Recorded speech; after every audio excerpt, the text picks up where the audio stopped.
Chapter 2: Society and Truth-Seeking. Those who are able to see beyond the shadows and lies of their culture will never be understood, let alone believed by the masses. Plato. Plato's allegory of the cave. In the allegory, Plato uses Socrates as a character to narrate a story that draws an analogy with how society works. A line of prisoners has been chained together, facing a wall of the cave since birth, unable to turn their heads.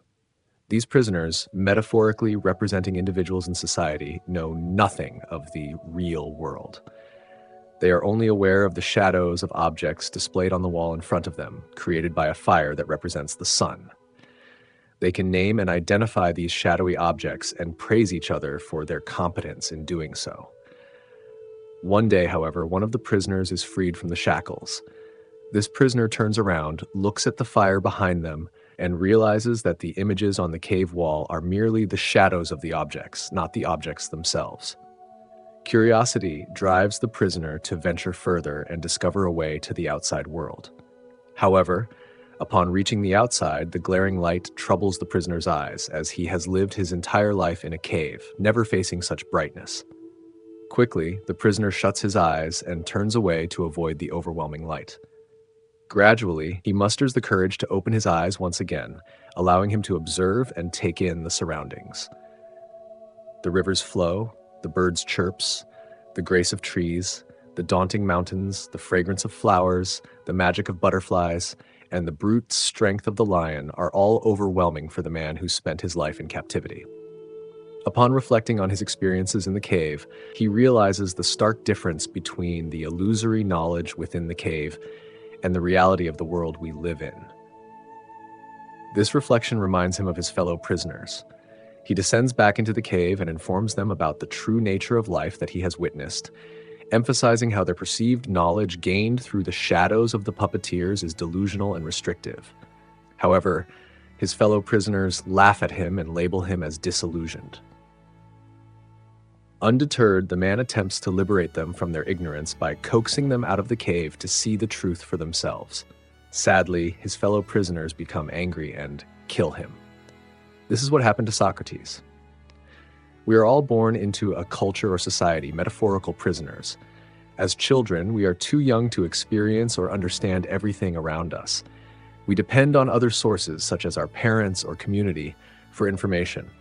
The performers that shape us can be parents, teachers, friends, media, TV, movies, books, religions, and governments. While these teachings may be essential for our survival and social conformity, it is our responsibility to climb out of the cave and scrutinize the real world. We should question what we have been taught, strive for truth, explore beyond our boundaries, and consider contradictory views. Everybody likes truth, but we seek the truth about others. We are not ready to hear the truth about ourselves. Imroz Alam, YouTuber. While we appreciate honesty and transparency in our interactions with others, we often struggle with accepting uncomfortable truths or acknowledging our flaws and shortcomings when it comes to introspection and self-reflection. This reluctance stems from a desire to protect our self-image and avoid feelings of vulnerability or insecurity. Submission to authority fosters conformity, reinforcing a rigid framework of rules and expectations. When individuals surrender their autonomy to a higher power, be it a deity, government, leader, or guru, they internalize prescribed norms, shaping their moral compass around obedience rather than independent reasoning. This conformity breeds moral aggression, where deviations from the accepted order provoke irritation or hostility. Those who strictly adhere to rules often perceive nonconformity as a challenge to their own discipline, leading to moral policing. They impose their standards on others, not necessarily out of virtue, but as a means of validating their own submission. The more rules one follows, the less tolerance they develop for flexibility, fueling a cycle where personal morality is not questioned but enforced upon others. This rigid moral structure not only suppresses individual thought, but also creates societal friction, where deviation is met with control rather than understanding.